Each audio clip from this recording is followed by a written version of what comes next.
வணக்கம். நெருப்பு தமிழன் ஐயா செங்கோட்டையன் 5ஆம் தேதி அறிவிக்கிறேன் அப்படின்னு சொல்லிட்டு போயிட்டாப்புல. என்னடா அது, இவர் வேற திடீர்னு இப்படி சொல்லிக்கிட்டு இருக்கிறாரு. ஐயா அன்வர் ராஜா எம்ஜிஆர் அவர்களினுடைய மிகப்பெரிய தீவிர விசுவாசி அம்மையார் ஜெயலலிதா அவர்களுக்கும் எடப்பாடிக்கும் தீவிர விசுவாசியாக தான் இருந்தார்.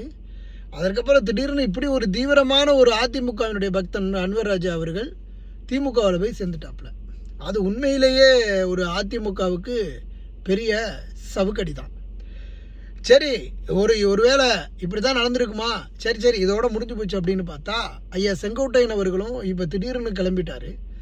செங்கோட்டையன் அவர்கள் எம்ஜிஆர் காலங்களில் இருந்து அம்மையார் ஜெயலலிதா வரையில் தேர்தல் பரப்புரைகளுக்கு என்று ஒரு பட்டியல் தொகுத்து வழங்கி, இந்த ஊர்களை இதை தான் பேசணும், இந்தந்த ஊர்களில் நம்ம இப்படி தான் இருக்கணும், இந்தந்த ஊர்களுக்கு இத்தனாம் தேதி தான் போகணும் அப்படிங்கிற ஒரு பெரிய தேர்தல் வரையறையை கொடுத்து கொண்டிருப்பவர் ஐயா செங்கோட்டையன் அவர்கள் தான்.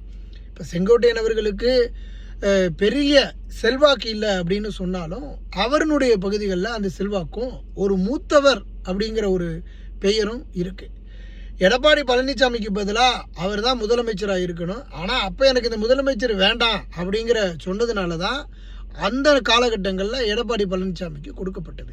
இப்போ அவர் வேறு 5ஆம் தேதி நான் மனசு திறக்கிறேன் அப்படின்னு சொல்லிட்டாரு. 5ஆம் தேதி வேறு ஏகப்பட்ட படம் ரிலீஸ் ஆகுது. மதராசி படம் ரிலீஸ் ஆகுது.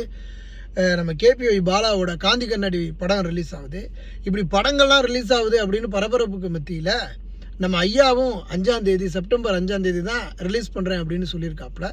அதனால் என்ன பேச போகிறாரு, என்ன ரிலீஸ் பண்ண போகிறாரு அப்படிங்கிறத எல்லாரும் ஒரு பெரிய ஒரு பரபரப்போடு காத்துக்கிட்டு இருக்கிறாங்க. இப்போ அவர் பேசுகிறது பாரதிய ஜனதா கட்சிக்கு பெரிய முரட்டு முட்டா முதல்ல அவர் தான் கொடுத்து, கடைசியாக பாரதிய ஜனதா கட்சியினுடைய முரட்டு முட்டு பாரதிய ஜனதா கட்சியினுடைய முதல் வேட்பாளர் அவர் தான் இருப்பார்னு எதிர்பார்க்கப்பட்டது.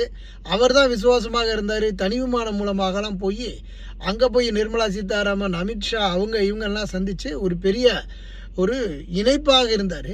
கடைசியில் பார்த்தா எடப்பாடி பழனிசாமி காலில் விழுகிறதும் காலவாரி விழுகிறதும் ஒன்று தானே அப்படின்னு சொல்லி ஐயா எடப்பாடி பழனிசாமி டப்புன்னு ஒரு 3-4 வண்டி மாறி போய் கடைசியாக போய் அவர் மேட்ரை முடிச்சிட்டாப்புல. இப்போ கடைசியாக பார்த்தா நம்மளை நடுத்தருவில் விட்டுவிட்டு இப்போ எடப்பாடி பழனிசாமி முதல்வர் வேட்பாளராக ஆகிட்டாப்புல. இப்போ அந்த ஒரு காரணத்தினால அதெல்லாம் முடியாது, நான் தானே முதல்ல பாமன் பாலமாக இருந்தேன், இப்போ கடைசியாக எனக்கு வழியெல்லாம் போச்சு அப்படின்னு 5ஆம் தேதி அறிவிக்க போகிறது எதை நோக்கி அறிவிக்க போகிறாரு அப்படிங்கிற ஒரு கேள்வி வரும்போது, ஒருவேளை விஜய் பக்கம் போக போகிறாரா, விஜய் வண்டி வேறு ரெடி ஆகிடுச்சு, அதனால் விஜயினுடைய தமிழ்நாட்டுக்கு எந்தெந்த ஊருக்கு போகணும்னு சொல்லி ஒரு வரையறையை கொடுக்க போகிறாங்கிற எதிர்பார்ப்புகள் இருக்கு.